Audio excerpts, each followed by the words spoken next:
penyalahgunaan narkoba malah meningkat. Yang tadi pemakai menjadi kurir, jadi kurir jadi pengedar, pengedar jadi bandar. Nah, menjadi bentuklah namanya Badan Koordinasi Narkotika Nasional (BKNN). Turun lagi jadi BNN. Diharapkan BNN ini punya fungsi yang terintegrasi. Ada pencegahannya, ada rehabilitasinya, ada namanya pemberantasannya. Bandar obatnya, minta izin pertama ke RW-nya. Wow, minta izin luar biasa ya. Bahkan beberapa sekolah ada anak yang memang menjadi pengedarnya. Anak sekolah ada sudah diselesaikan. Jadi anak sekolah sudah menjadi pengedar ya sekarang itu ya. HG Podcast, relung perjalanan hidup. Yes banget. Assalamualaikum warahmatullahi wabarakatuh. Selamat siang Mas. Apa kabar hari ini? Baik, luar biasa. Alhamdulillah. Hari ini sangat spesial tentunya karena HG Podcast kehadiran bintang tamu yang sangat spesial. Apalagi kalau bukan dari BNN Kota Cirebon. Sebelumnya tepuk tangan dulu dong untuk BNN Kota Cirebon. Ya, sesuai dengan namanya, boleh disampaikan dulu Mas, boleh sampaikan pada para audiens tentang identitas profil Mas itu seperti apa, silahkan. Oke, perkenalkan saya Yusdian, Abdi Perdana dari Badan Narkotika Nasional Kota Cirebon. Kami dari tim pencegahan dan pemberdayaan masyarakat untuk edukasi peran serta masyarakat, kemudian pembentukan relawan seperti itu. Oke, alhamdulillah ya. Jadi hari ini di Gedung Kreatif Center ini kehadiran sesuatu yang sangat luar biasa ya. Kita aman ya semuanya ya, karena kita memang salah satu generasi yang akan membangun Indonesia bersih dari narkoba ya. Amin ya. Oke Mas, tadi Mas yang sudah sampaikan kalau Mas sendiri kan tadi namanya itu ternyata ada nama Perdana ya. Wah, itu kenapa ya di HG Forecast ini kita mengundang dari BNN Kota Cirebon ini dan Mas Yusdian ini ternyata namanya itu ada nama lengkapnya apa Mas? Yusdian Abdi Negara. Bukan, Yusdian Abdi Perdana gitu ya, itu ya. Karena orang kalau mendengar Abdi biasanya identik dengan negara ya. Ternyata kalau ini Abdi Perdana ya, karena Perdana yang selalu memberikan yang terbaik untuk dirinya dan masyarakat sekitarnya. Oke Mas, terima kasih. Sama-sama.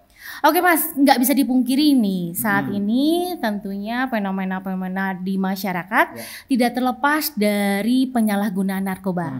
Nah kalau Mas sendiri nih sebagai penyuluh narkoba, ahli muda ini melihat fenomena-fenomena penyalahgunaan narkoba di Kota Cirebon itu seperti apa Mas?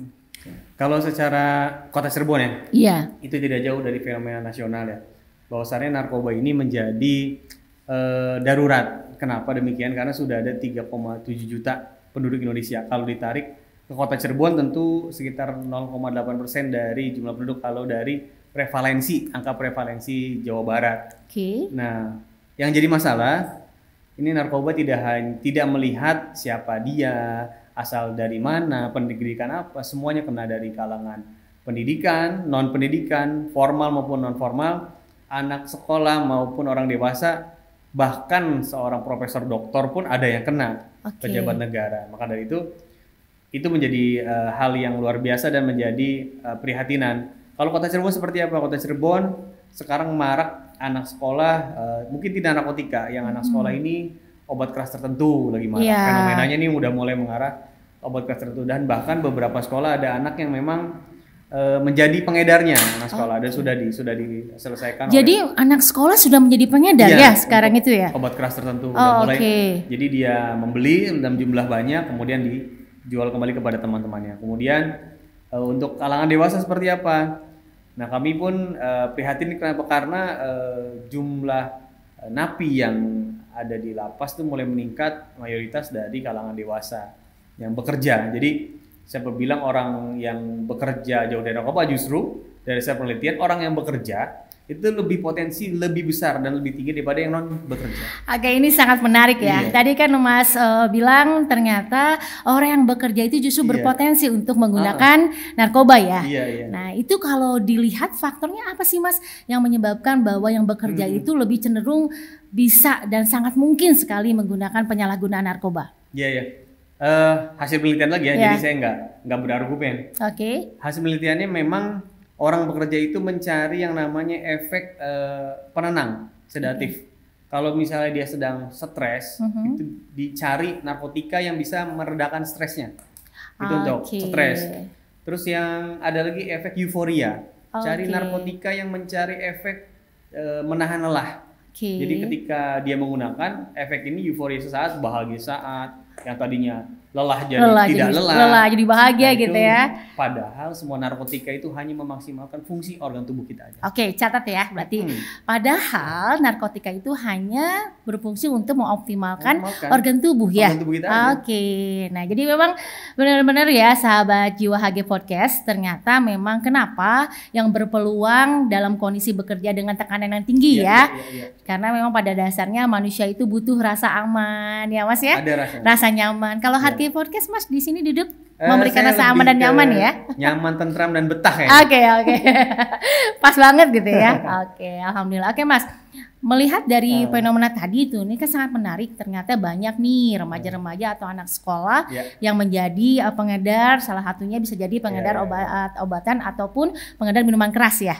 Iya. Oke. Melihat fenomena tersebut dari BNN Kota Cirebon ini, apa saja sih program yang sudah dilakukan? Oke, kami ada beberapa program, jadi tidak hanya di pendidikannya. Oke. Kalau kata Pak Gubernur kan pendidik anak harus perlu orang sekampung. Benar, memang karena waktu kita dulu tinggal di satu wilayah, orangnya kenal semua. Tapi sekarang kan bergeser. Anak-anak ini harus disekolahkan yang mungkin rumahnya di Cirebon kabupaten, sekolahnya di kota. Banyak tuh yang di SMP 11, di Majasem kan orang-orang rata-rata kabupaten. Nah, ini menjadi dua hal yang berbeda. Kami harus intervensi ke dua titik. Pertama di sekolahnya. Jadi alasan orang di sekolah dong, sekolah padahal enggak juga. Sekolah penting, di rumah juga penting. Jadi untuk ke rumahnya kami punya kelurahan bersih narkoba atau desa bersinar atau kelurahan bersinar. Jadi ada kelurahan bersinar ya, desa bersinar ya. Sekolah pun bersinar di harapannya. Jadi di sekolah diintervensi oleh gurunya dalam artian diingatkan, diberi kemampuan menolak, kemudian tidak lepas lagi. Di rumahnya pun sama, orang tuanya ngerti. Karena misalnya, kita nggak usah perlu pakai, itu udah dewasa, kamu sudah dewasa, tapi anaknya, ponakannya itu makanya. Lingkungan sekitarnya gitu ya, jadi emang perlu ya. Jadi tadi keluarga bersinar gitu dan pada akhirnya juga itu berdampak efek pada HG Podcast bersinar. Oke. Mantap. Dan tentunya kenapa? Karena ketularan sih sama BNN Kota Cirebon yang selalu memberikan sinarnya gitu ya. Oke, Mas Yusdian, ini sangat menarik tentunya ya melihat fenomena-fenomena terjadi yang ada di masyarakat Kota Cirebon dan sebagai penyuluh narkoba, ahli muda ini tentunya punya alasan tersendiri nih, apa sih yang membuat Mas ini tertarik untuk menjadi penyuluh narkoba. Ini kan bisa jadi inspirasi nih. Iya. Kalau misalnya normatifnya ya, jadi jangan ini ya, ada satu realistis, yang kedua nasionalis. Jadi dua ya? Iya, jadi maksudnya ketika menjadi nasionalis kan ada di dalam jiwa raga yang lain ya. Ketika kita ditanamkan PPKN waktu sekolah kan. Semuanya bisa. Jadi ketika masalah bangsanya narkotika, waktu melamar BNN pun sudah diarahkan sebenarnya. Waktu saya melamar sebagai pegawai BNN, ada pilihan tuh. Salah satu kan bidang keilmuan saya ilmu komunikasi. Salah satu yang bisa diterapkan di BNN ilmu komunikasi itu penyuluh narkoba.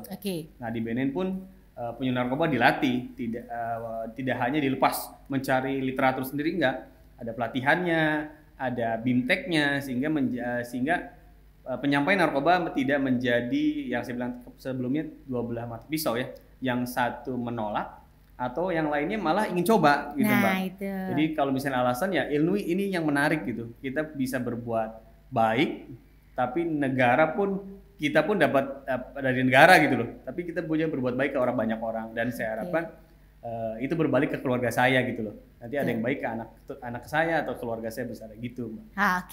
Jadi itu ya alasan kuat kenapa Mas Yusdian ini memilih untuk menjadi seorang penyuluh ya. Iya. Oke Mas, berbicara tentang tadi program-program ataupun BIMTEK ya. Ini tahapannya seperti apa sih Mas? Yang sangatlah mungkin ketika seseorang sudah tahu, oh ternyata di BNN Kota Cirebon tuh ada ini loh programnya, yang ternyata juga di sudut pandang paradigma yang lain ada juga yang mengatakan bahwa wah lembaga narkotika seperti itu, tapi programnya mana sih? Kok nggak kelihatan sih di masyarakat?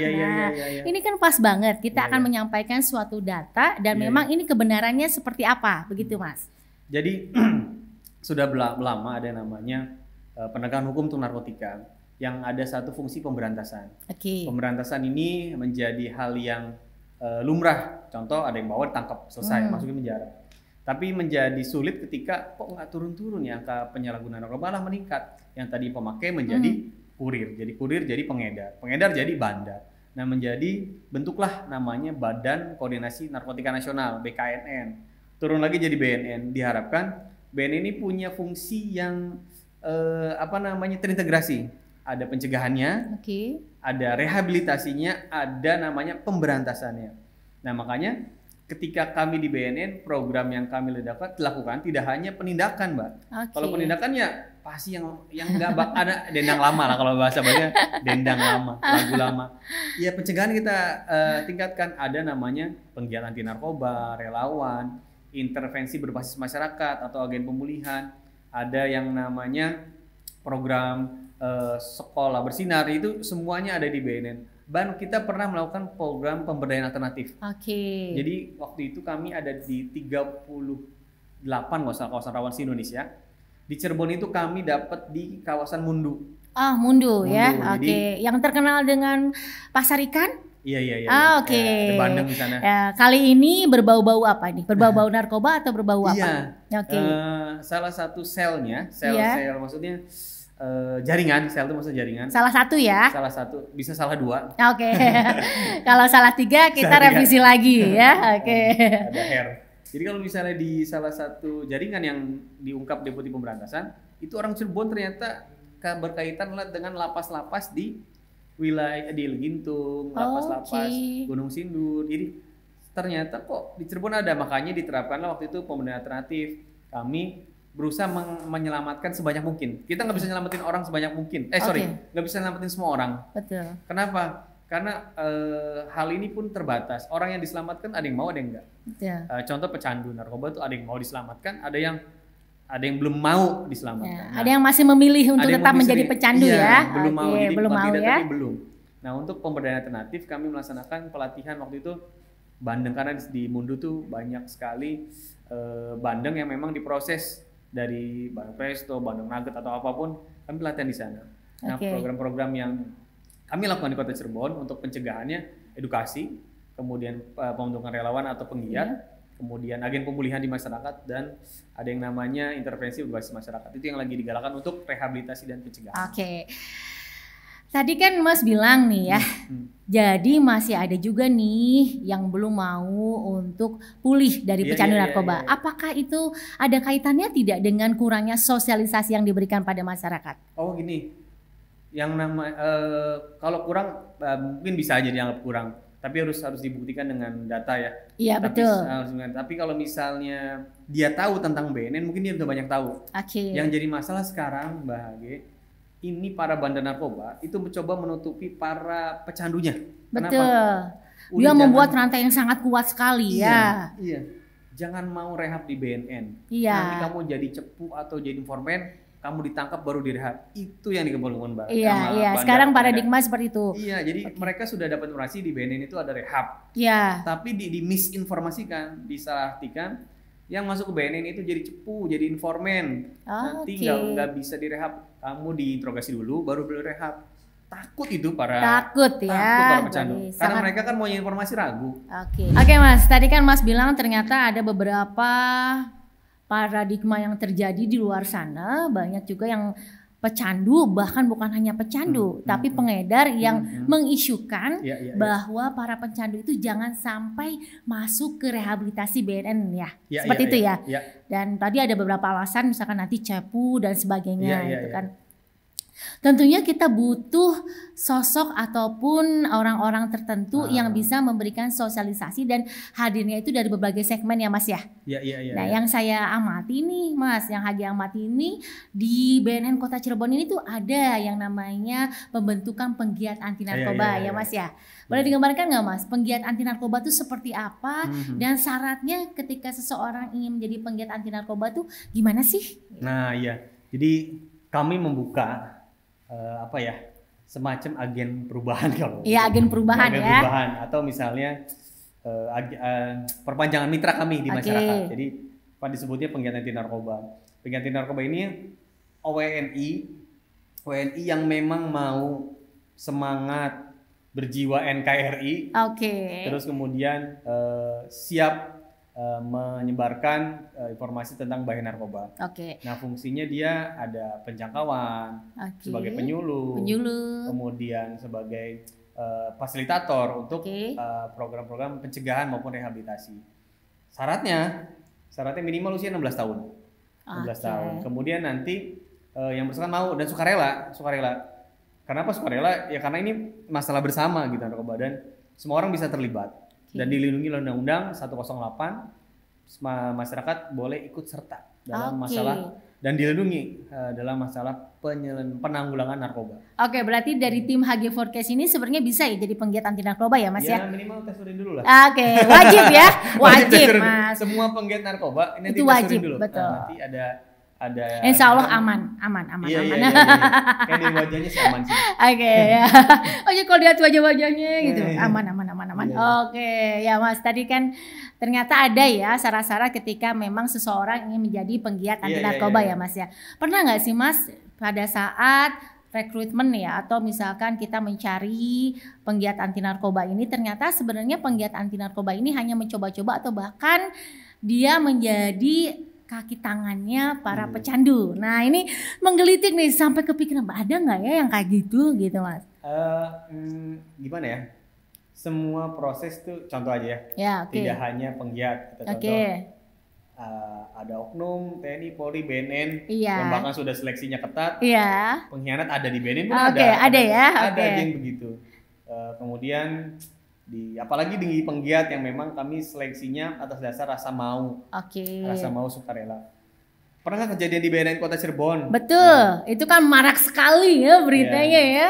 Sampai saat ini belum. Tapi yang bersangkutan misalnya waktu itu pernah, ya ini sedikit cerita ya. Ada yang memang datang kantor dalam kondisi tidak sadar, dalam artian masih dalam pengaruh minuman kayaknya sih. Dia alkohol ya? Alkohol. Udah lama 2000 berapa 17 apa 16 gitu. Terus mengaku penggiat anti narkoba. Padahal waktu seleksi tes urin negatif. Kemudian dia datang kantor ingin koordinasi soal narkotika, ingin ada sosialisasi. Tapi karena dia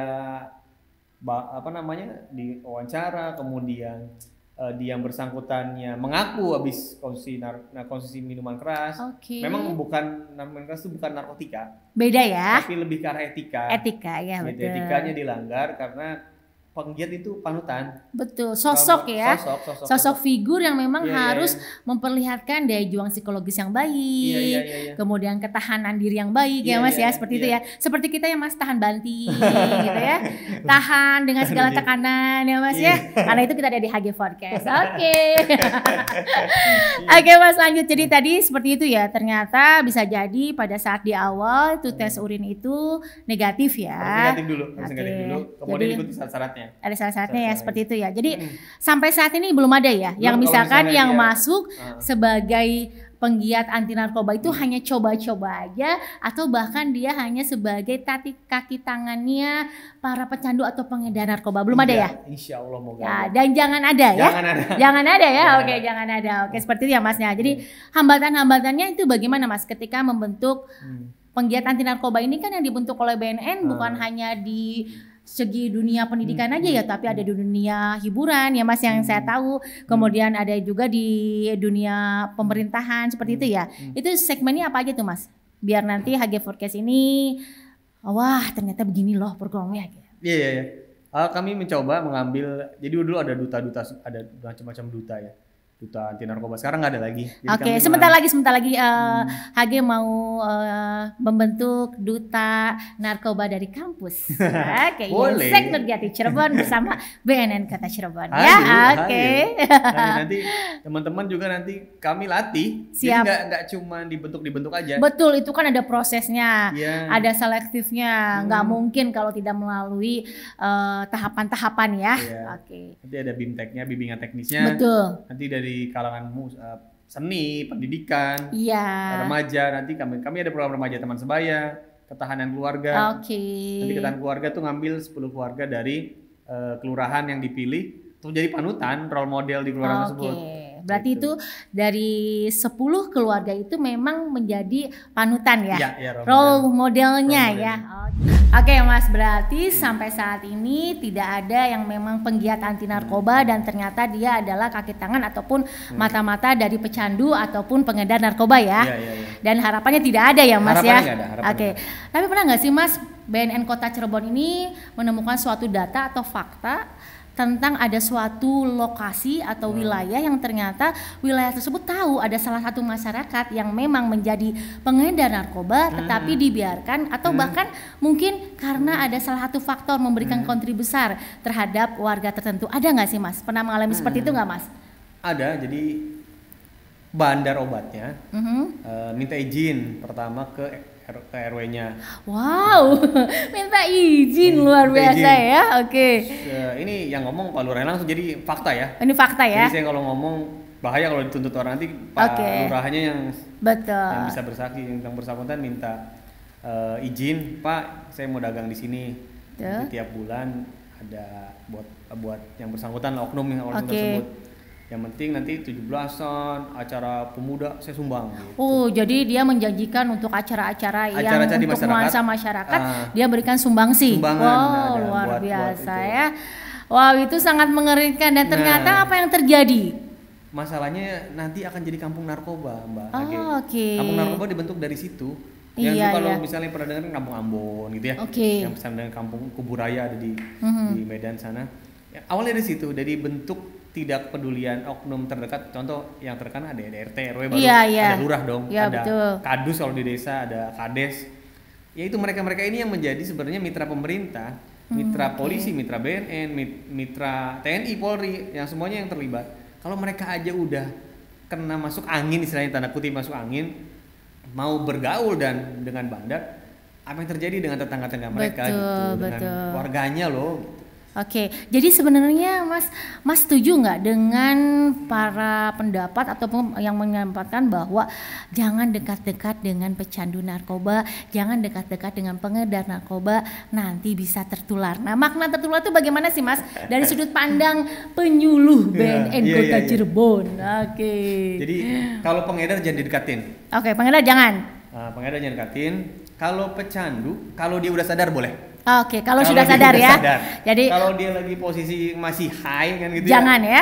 Lebih baik jangan. Lebih baik jangan ya. Pertama, apalagi kalau kita belum kuat secara mental ya. Pasti pengen ngajak. Pecandu narkoba itu akan mengajak. Entah dengan ibanya, jadi minjem duitnya. Betul. Kan mengajak tuh banyak versinya ya Mas ya. Mengajak untuk bareng-bareng pakai, mengajak untuk pinjam uang dong, gitu ya Mas ya. Kalau pecandu kalau udah sadar dekati. Ajak rehabilitasi. Dan ajak juga langsung ke HG Podcast ya. Boleh juga lah.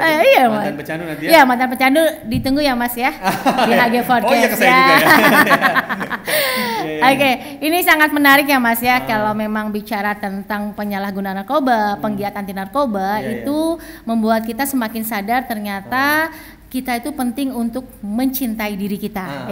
Bentuk mencintai diri kita tentunya tadi seperti yang Mas bilang, jangan deket-deket deh dari pengedar narkoba ya. Jangan deket-deket dulu deh sama pecandu narkoba yang memang sedang maknanya high banget gitu ya. Kecuali memang dalam proses kita sebagai seorang profesional, seorang psikolog, seorang konselor adiksi ya, yang memang perlu memberikan penekanan, itu perlu mendekati ya Mas ya. Kalau nggak dideketin nggak bisa dirangkul ya Mas ya. Oke Mas, ngomong-ngomong nih Mas, ini kan bulan Juni nih. Bulan Juni itu pasti ada sesuatu yang spesial nih. Kalau di BNN sendiri nih, Mengingat di tanggal 26 Juni itu hari apa tuh sih Mas yang memang nanti masyarakat kita tuh tahu oh ternyata 26 Juni itu hari ini loh gitu ya Mas. Yang jelas itu hari Senin. Iya betul, hari Senin ya. Oke, setelah hari Minggu.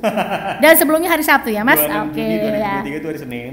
Oke. Kemudian di situ adalah hari disepakatinya negara-negara di dunia. Wow. Kita itu harus prihatin. Jadi bukan hari kebahagiaan, hari prihatinan. Jadi ini yang perlu dimaknai ya.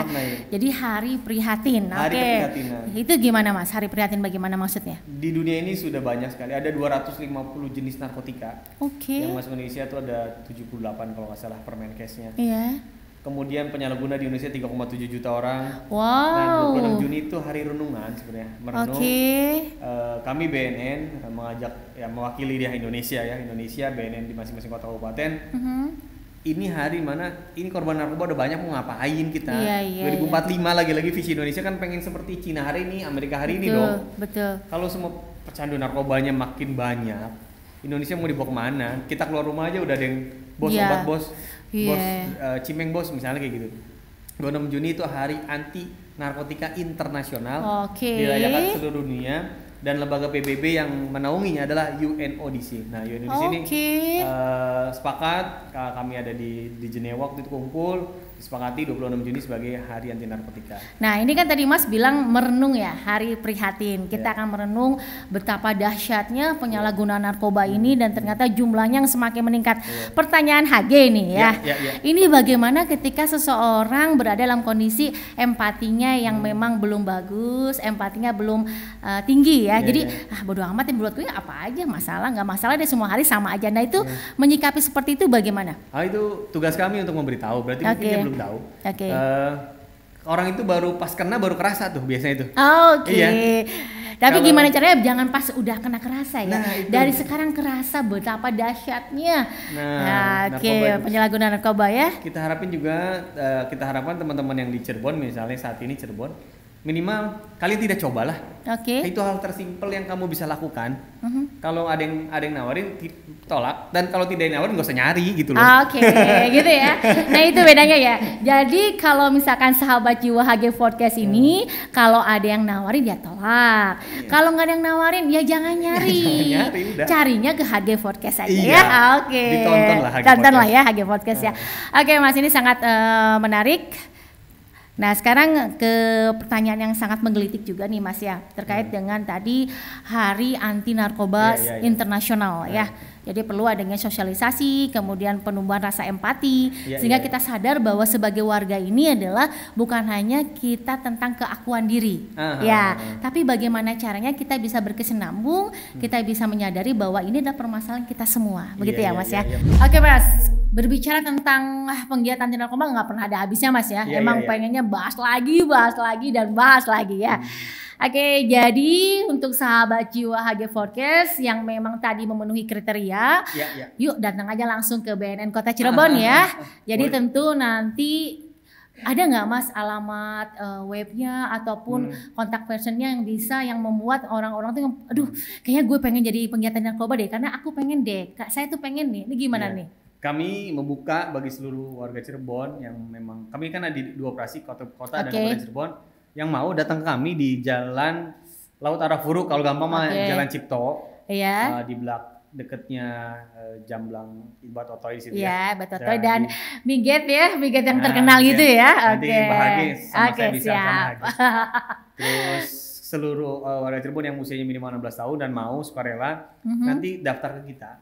Jadi karena kan butuh orang-orang yang benar-benar mau, bukan orang-orang yang ingin menjadi pelindung atau kepanjangan tangan pengedar atau bandar. Datang kami, nanti kami buat data yang mau, nanti kami bintek kan, kami latih. Itu selama berapa lama Mas? 2 hari kami latih. Nanti kami dapat sertifikat sebagai penggiat. Nanti kepanjangan mitra BNN memudahkan yang bersangkutan. Ada yang mau rehabilitasi, ada yang mau sosialisasi. Kak kalau sekali ngelamar kerjaan BNN ya kami kasih tahu lah. Kalian kerja BNN ya boleh. Selama memang urusannya positif untuk melawan penyalahgunaan narkoba. Oke, jelas banget ya. Kalau dijelasnya Mas Yusdian itu pasti jelas banget ya.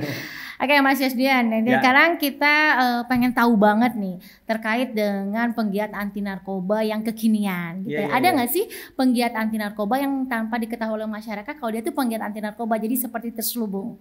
Ada nggak sih Mas? Unik nih, penggiat BNN yang BNN sekarang bentuk, yang di kelurahan maupun yang di kalau di pekerjaan kan udah ada SK dari instansi pemerintahnya, kalau di pemerintah ada. Nah kalau di masyarakat kami menggandengnya tuh dari kader-kader kesehatan. Kader kesehatan, kemudian kader-kader remaja. Memang dia di lapangannya terkenalnya kader kesehatan, tapi secara tidak langsung mereka ngasih tahu kita loh gitu. Jadi bukan informan cepu, bukan. Dalam artian mereka tuh selama menjadi kader kesehatan ngasih tahu informasi narkoba. Kan kesehatan sekarang lagi apa sih, stunting, gizi baik, ya kan, gizi buruk gitu ya. Tapi di momen-momen tertentu agen-agen perubahannya atau penggiat ini ngasih tahu tentang narkoba, gitu. Tanpa warga tahu mereka ini penggiat BNN gitu.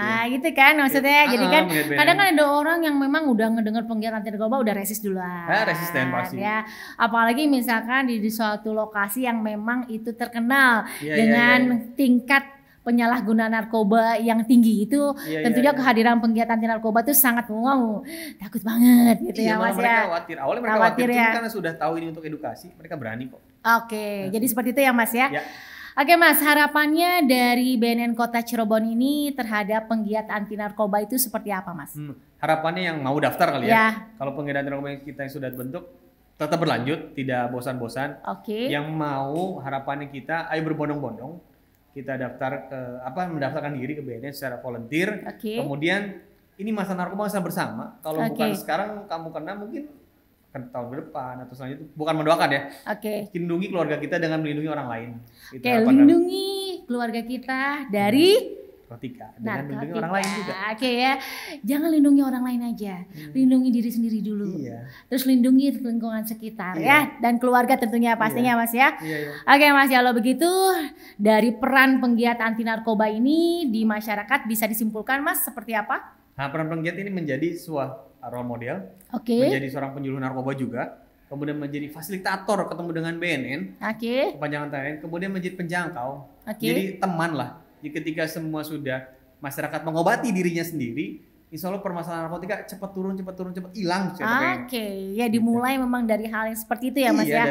Turun menghilang ya. Asal jangan menghilang dari HG Podcast ya. Sama-sama jiwa HG Podcast, tentunya hari ini kita luar biasa mendapatkan ilmu yang sangat luar biasa yang mungkin di luar sana banyak yang belum tahu tentang penggiat anti narkoba di masyarakat itu bagaimana sih. Nah sekarang sudah tahu dan bagaimana caranya ketika memang sahabat jiwa HG Podcast ini berminat untuk menjadi penggiat anti narkoba, karena pada saat kita masuk berkontribusi aktif saat itu sebenarnya kita juga membangun Indonesia bersih dari narkoba. Begitu ya. Amin. Oke Mas, kalau begitu kita tutup Mas di HG Podcast ini bersama BNN Kota Cirebon dengan tagline dari HG Podcast ya Mas ya. HG Podcast, relung perjalanan hidupnya banget. Terima kasih. HG Podcast, relung perjalanan